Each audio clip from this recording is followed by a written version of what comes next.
네, 반갑습니다. 전북연구원에서 문화정책을 담당해서 연구하고 있는 장세길입니다. 오늘 제가 보니까 아마도 공무원분들은 안 계시고, 센터 팀장님들 중심으로 계시는 것 같은데요.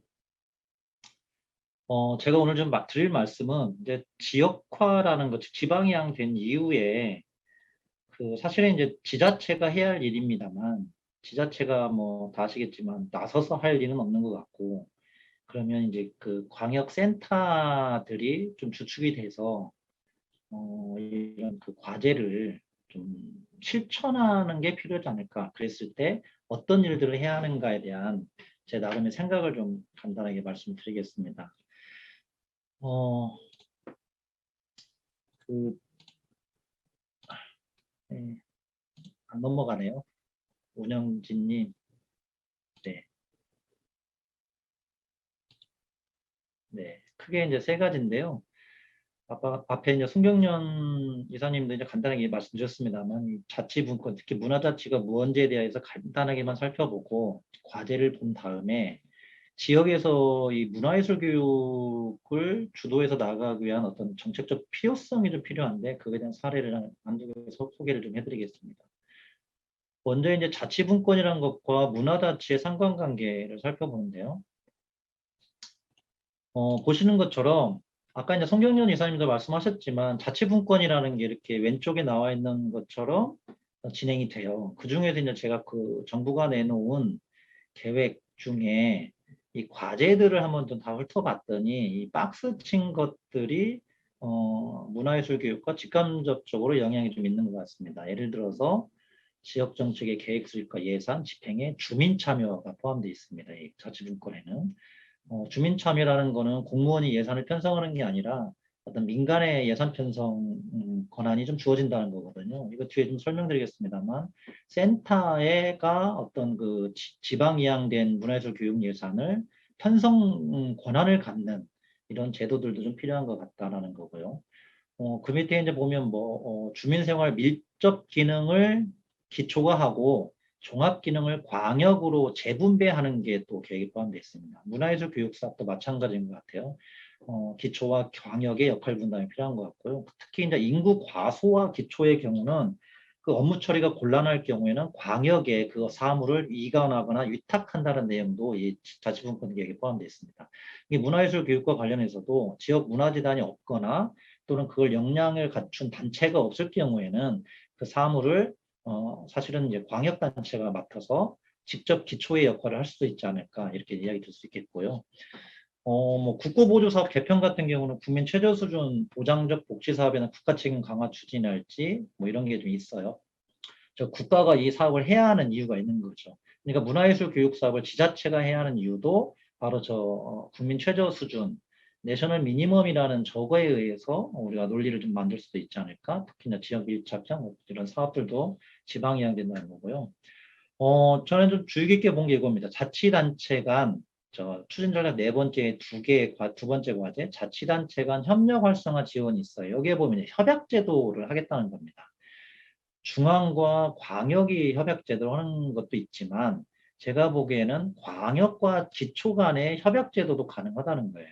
지금 그 광역이 진흥원이 포괄 예산을 광역센터 내려주는 것처럼 광역에서 다시 기초로 이 포괄 예산을 내려주거나 단연 지원 사업 형태의 계획계약 협약 제도를 가능하지 않을까 이런 게 연결이 되는 것 같습니다. 그 다음에 그 공무원들과 관련해서도 그 지방분권의 계획에 보면 그 지방공무원 전문성 강화라는 과제에 장기 근무형 전문가형과 순환 근무형으로 보직 관리를 이원한다고 돼 있어요. 이게 뭔 말이냐면 그냥 공무원이더라도 문화예술 교육을 담당하는 공무원을 장기 근무시킬 수 있는 제도를 만들고 추진하겠다는 겁니다. 그러니까 뭐 1, 2년마다 순환하는 게 아니라 문화예술 교육은 전문 영역이기 때문에 그 담당 주무관을 장기 근무시키는 방식의 어떤 제도도 지역에서 만들어갈 필요가 있지 않을까 생각합니다. 이런 식으로 직감적으로 연결되는 게 좀 나타나는 것 같고요.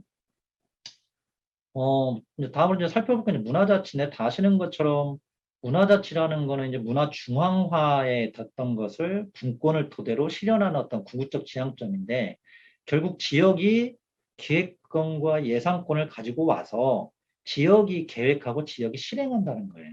지금까지 사실은 광역센터도 보면 인력의 제한 뭐 여러 가지 여건상 진흥원이 계획한 사업을 받아서 실행하는 역할이었거든요. 이게 이제 바뀌는 거죠. 지역이 완벽하게 자기 지역에 맞는 정책을 만들고 계획하고 그걸 실행하는 거고, 이거에 대한 정부 역할은 예산 지원과 가이드라인 컨설팅 정도, 특히 환류 정도에 머물러 있다는 겁니다. 사실은 그래서 여기 지금 참석하신 광역센터장님들의 역할이 무엇보다 중요해졌다. 사업 하나, 두 개를 사고 치지 않고 실행하는 게 중요한 게 아니라 이제는 계획이 오히려 더 중요한 역할이다라는 것을 이 문화자치 방향에서 좀 보여주고 있습니다. 그러면 이제 문화자치라는 걸 할 때 뭐가 필요하느냐? 되게 이제 연구자들의 연구 결과에 따르면 우리가 이제 문화자치 하면 이 크게 이 세 가지 영역으로 이야기를 합니다. 이게 문화예술 교육에서의 문화자치도 마찬가지인 거죠. 제도, 재정, 추진책의 역량이 갖춰질 필요가 있어요.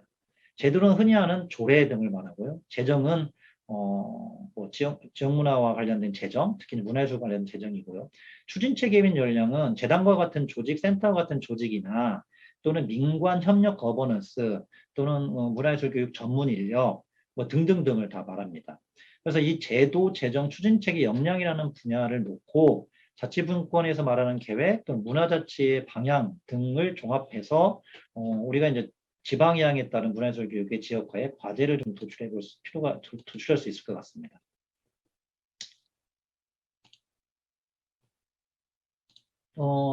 이제 크게 이런 식의 이제 제가 이제 대응 방향을 고민을 했어요. 아까 이제 역할이 변화했다고 했잖아요. 정부 계획에서 지역 시행했던 게 지역 계획과 지역 실행으로 바뀌고 있는데, 결국 그러면 사실 그 밑에 써 있는 것처럼요. 정부가 기존에는 재정을 확보해서 지역에 지원만 했잖아요. 이제는 지역에서 재정도 확보해야 한다는 거예요. 그냥 사실은 지역화가 좋은 건 아니죠. 지역의 입장에서 보면 이거 해라고 주는 돈 사업 그대로 실행만 하면 될 거를 이제는 교육재정도 확보해야죠. 정책도 개발해야죠. 그다음 지역에만 특화 사업을 발굴해서 협력 체계도 만들어야 하고 그걸 해야 돼요. 근데 인력은 팀장 안에 팀은 2명, 3명. 너무나 어려운 거죠. 사실은 그래서 어떻게 지역화는 오히려 지역의 위기다라는 이야기들도 없지 않아 있는 겁니다.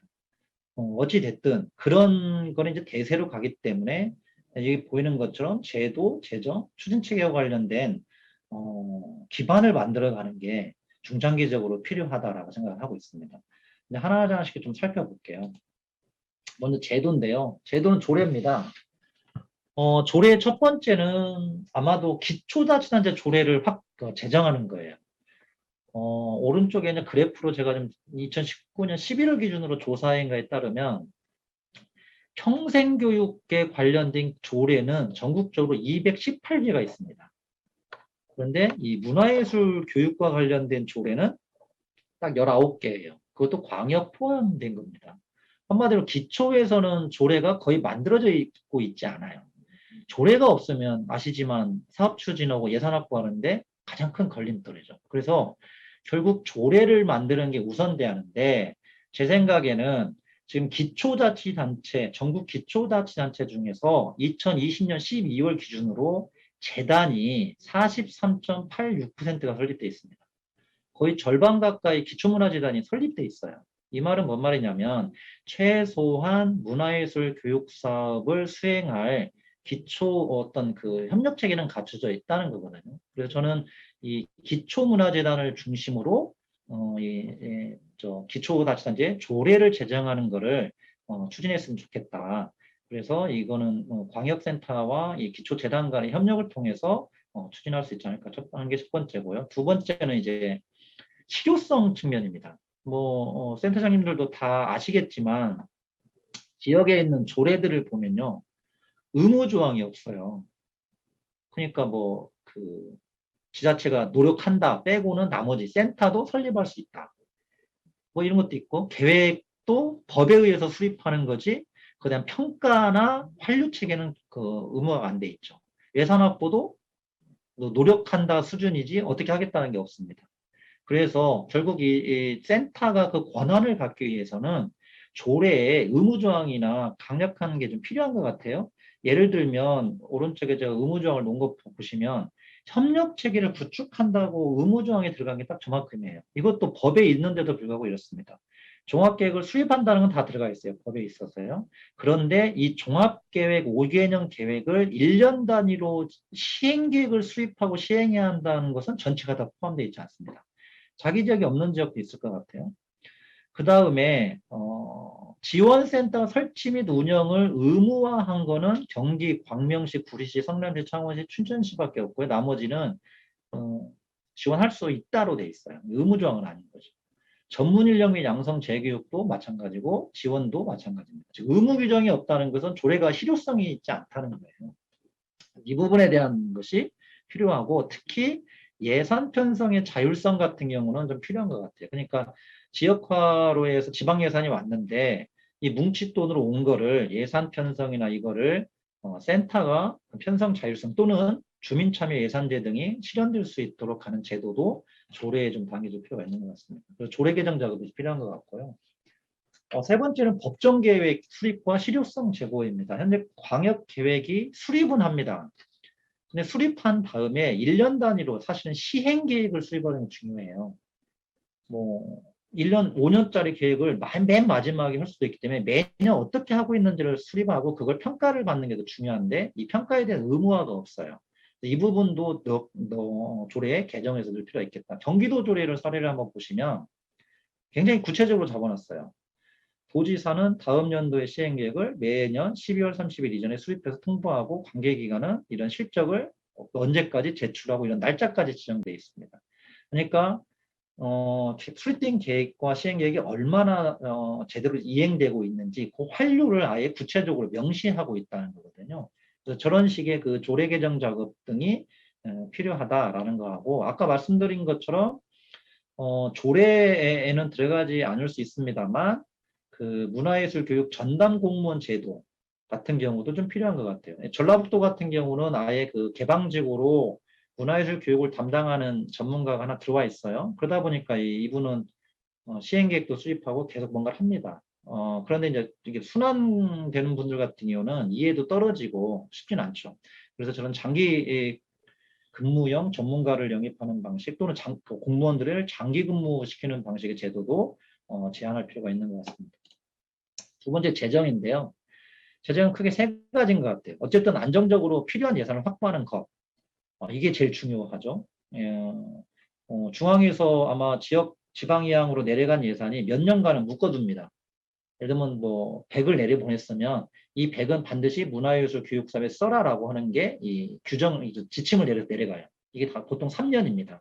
3년 뒤에는 포괄보조로 내려가기 때문에 지방 공무원 예산과에서 자기들 마음대로 편성을 해요. 그러면 이 문화예술 교육을 담당하는 공무원이 정말 열심히 뛰지 않으면 예산이 없어지는 거죠. 결국 공무원 개인의 어떤 역량에 이걸 맡겨둘 수는 없으니 제도적으로 이 예산을 안정적으로 확보하는 방안을 찾을 필요가 있겠고요. 두 번째는 광역센터가 이제 시, 군, 구별로 안정적으로 예산을 배분하고 효율적으로 하는 방안이 또 필요한 겁니다. 중앙이 지도별로 안정적이고 균형적으로 배분한 것처럼 이제 광역센터가 시군구에 안정적이고 균형적으로 효율적으로 배분하는 게 필요한 거고요. 세 번째는 성과를 도출하는 게 중요한 것 같아요. 예산을 확보하거나 뭔가 사업을 확장하기 위해서는 이 추진한 사업에 대한 효과가 있어야 하는 거죠. 그거에 대한 것도 고민할 필요가 있는 것 같습니다. 구체적으로 살펴보면 결국 예산 확보인데요. 지자체 예산 중에서 문화예술 분야, 관광을 뺀 문화예술 분야는 전국 지자체가 평균 1.6%예요. 굉장히 열악하면 이 중에서 이제 문화예술 교육 분야는 더 적죠. 결국 이제 사실은 그래서 이제 그 지역문화진흥계획에도 계획의 목표가 잡혀 있는데 지방선거에서 사실은 문화재정 3% 확보 정도의 공약들은 지역문화계에서 같이 좀 움직일 필요가 있는 것 같아요. 그러니까 저 3%는 관광 분야를 뺀 분야입니다. 그러니까 관광 분야를 빼고 최우선 문화재정을 3% 정도 이상 확보하는 거를 문화예술계나 지역문화계 전반적으로 즉 문화예술 교육 관계자들이랑 같이 해서 공약화할 필요는 있는 것 같고요. 두 번째는 법정계획을 활용하는 겁니다. 즉 지역문화진흥계획에 문화예술 교육 관련 예산을 명시할 필요가 있어요. 문화예술 교육 계획도 법정계획이라 그걸 추진합니다만 제가 저희 지역하고 정책적인 그런 논의를 해보면 공무원들이 그나마 문화예술가에서 관심을 갖는 법정계획은 지역문화진흥기획이에요. 그리고 이 지역문화진흥기획은 의회에서 관심을 갖습니다. 계속 체크를 한다는 거죠. 그런 점에서 저 지역문화진흥 시행계획에 문화예술 교육 관련 예산을 구체적으로 명시할 필요는 있겠다라는 게 하나가 있고요. 아까 말씀드린 이제 교육의 정략적 성과를 도출하는 방법 등을 지역에 맞게 개발하는 것도 필요한 것 같습니다. 그다음에 한 가지 좀 제안 드리고 싶은 거는 이건데요. 광역이 예산을 확보하는 그나마 좀 쉬울 거예요. 광역센터가 있기 때문에. 근데 사실은 기초에서 예산을 세우지 않으면 광역이 아무리 예산을 세워도 매칭을 할 수 없어서 진행이 안 되는 거죠. 그래서 저는 하나 좀 제안을 드리고 싶은 게 문화도시 사업이라는 게 5개년 동안 지원하되 지역에서 계획서를 써서 문체부가 그 계획을 받아들이고 5년 동안 예산을 지원하는 방식이잖아요. 그것처럼 이게 이제 계획계약제도 방식인데 광역센터가 기초하고 협약을 맺는 거죠. 아니면 광역시도가 기초시군구에서 문화예술 교육과 관련해서 우리는 이러이러 하겠다고 계획을 수립해서 올리면 이 중에서 기초 괜찮은 계획을 선정하고 그에 따르는 예산을 단연간 지원하는 방식입니다. 그렇게 되면 기초에서는 광역에서 예산이 내려오고 단연 지원이기 때문에 안정적인 기초 문화예술 교육 예산을 확보할 수 있다는 거예요. 또 광역은 계획에 의해서 계약을 맺었기 때문에 이 5개년 지원 예산을 광역도 확보할 수 있다는 거죠. 그래서 이 제도, 즉 광역과 기초간 계획계획 제도를 만드는 것도 좋겠다. 이게 정부가 한 자치부권 종합계획에 포함되어 있는 전략이기 때문에 이걸 빗대서 광역 계획에 좀 담았으면 좋겠고, 이게 만약에 진행을 한다면 제2차 문화예술 교육 계획이 지역 계획이요. 제2차 문화예술 교육 지역 계획이 2023년부터 시행됩니다. 그러니까 내년에 사실은 계획 계약에 대한 시범 사업을 할 수 있으면 좋겠습니다만 그게 불가능하다고 하면 내년도에 문화예술 교육 계획을 수립하는 거에 이 계획 계획 제도를 담아서 2023년부터는 법정 계획에 의해서 이 계획 계획 제도가 추진될 수 있도록 하는 것도 좀 고민했으면 좋겠다는 게 제 제안입니다. 재원이 다양하고 다원한데요. 결국 그 민간 후원 방식이랄지 이런 것도 좀 필요하다라는 거고요. 하나 이제 사례로 좀 하나 드려보면 기금 이게 법적으로 기금을 만들거나 지역문화진흥기금을 만드는 거는 사실 좀 의미가 없는 것 같아요. 왜냐하면 이자율이 너무 낮아서 실효성이 없는 거죠. 그리고 실제로 지자체도 요즘은 기금 조성을 하지 않습니다. 특별일계를 차라리 했지 기금은 만들진 않아요. 이거 같은 경우는 서귀포 사례입니다. 서귀포시에 교육발전기금이라는 게 만들어져 있어요. 순수 민간기금입니다. 그래서 시민이 일 계좌 갖기 운동을 해서요. 10년 동안 74억 9,600만 원을 모금을 했어요. 근데 이걸 토대로 이제 뭐 여러 가지 캠프, 장학금 지급 뭐 이런 것들 다 하는 거죠. 근데 이게 가능한 이유가 서귀포라는 도시가 이제 제주시와의 약간의 좀 차별받는 게 있나 봐요. 그런 게 좀 있습니다만 교육이라는 것이 큰 것 같아요. 우리 아이 교육시킨다고 하니까 사람이 돈을 모은다는 거죠. 저는 문화예술 교육도 이 정도의 기금은 아닐지라도 후원이나 기금, 민간기금 방식의 것이 가능할 수도 있겠다. 왜냐하면 교육이기 때문에 라는 생각을 하고 있습니다. 그래서 이런 제도도 한번 고민해 볼 수 있지 않을까 생각을 합니다. 체계와 관련해서 간단하게 말씀드리면 지금 그 기초 그 광역협의회에 되게 기초 관계자들이 참여를 안 해요. 그러니까 뭐 예총 관계자, 뭐 무슨 단체 이렇게 돼 있지 권역별 기초단체 관계자 참여 않고 있거든요. 이거에 대한 참여가 필요한 것 같고요. 그다음에 센터가나 재단이 없는 지역 같은 경우를 위한 기초 실무 협의체들이 좀 만들 수 있겠다는 거고 저는 저 밑에 이제 더 중요한 게 지역별로 보면 문화예술 교육단체가 엄청나게 많이 형성됐어요. 그 사업을 토대로. 이 문화예술 교육단체 협의체 등이 구성돼서 사실은 문화예술 교육단체가 자생적으로 뭔가 끊임없이 활동을 할 수 있는 구조도 좀 만들었으면 좋겠다고 생각을 하고 있습니다. 이런 통합 모델은 당연히 이제 필요한 것 같고요. 시간이 많이 지나간 관계로 조금 빨리 하겠습니다. 두 번째 마지막으로 역량인데요. 이 역량에서 중요한 거는 저 단체라고 저는 보고 있습니다. 그러니까 개인에게 직접 뭔가 수혜를 주는 방식에서 최근에 문화예술 교육 등등의 방향은 단체를 통한 지역 주민의 그 활동을 증진시키는 거거든요. 근데 저희 지역 사례를 보시는 것처럼 주로 도시 지역에 문화예술 교육단체가 있어요. 그래서 지역 균형 안배를 한다고 할지라도 군 지역에는 사업이 갈 수가 없는 거예요. 결국 이 문화예술 교육단체가 농촌 지역에서 만들어질 수 있도록 중장기적인 방안이 같이 고민될 필요 있겠다라는 게 이제 하나 방법 제안이고요. 그 다음에 광역에서 또 하나 할 역할이 저 그 프로그램과 관련된 겁니다. 전라북도에서 최근 3년간에 지원된 단체와 프로그램들을 비교해 봤더니 농촌으로 갈수록 문화예술 교육 프로그램이 장르 편중이 나타나요. 이게 다양하지 않다는 거죠. 그러니까 숫자는 비슷할지언정 교육 프로그램이 도는 간 다양성 격차가 존재하더라. 그러면 이제 광역센터에서는 사실 지역별, 시군구별 프로그램이나 질에 대한 것을 분석을 해서 이 지역 간 격차를 좁히기 위한 고민들이 정책 개발 등이 필요하다는 거죠. 그리고 이 단체들이 또 조사를 저희 전라북도 사를 조사해 봤더니 200 몇 개 중에서 200 몇 개 중에서 개인 사업자가 8%고 임의단체가 33%, 영리보임 15%, 2%입니다. 사실은 문화예술 교육단체는 교육이라는 것 때문에 자생력을 갖출 수 있다고 보거든요. 결국 이게 이제 언제까지 공적 지원 갈 거냐. 즉 자생력을 갖기 위해서는 자율적 운영을 위한 콘텐츠 개발 지원도 있어야지만 저렇게 그 영리로 갈 수 있도록 뭔가 그 창업 지원 프로그램들을 도입한 방식, 비즈니스를 모델을 만들어가는 방식도 이제는 광역센터에서 같이 고민할 필요가 있겠다라고 생각을 하고 있습니다. 마지막의 내용은 시간이 조금 지났는데요. 지역에서 문화예술 교육 사업 예산을 늘려달라 또는 사업을 한다고 하면 이걸 왜 해야 돼? 생활문화하고 다를 게 뭐가 있어? 라고 이제 이야기를 하죠. 사실은 그래서 문화예술 교육 사업을 지역에서 해야 하는 정책적 필요성을 사실은 연구를 할 필요가 있는 거죠. 뭐 이게 이제 간단하게 말씀드리면 이런 이제 그 원회에서 하고 있는 임상시험 같은 경우 이런 것들도 좀 도입이 돼야겠고요.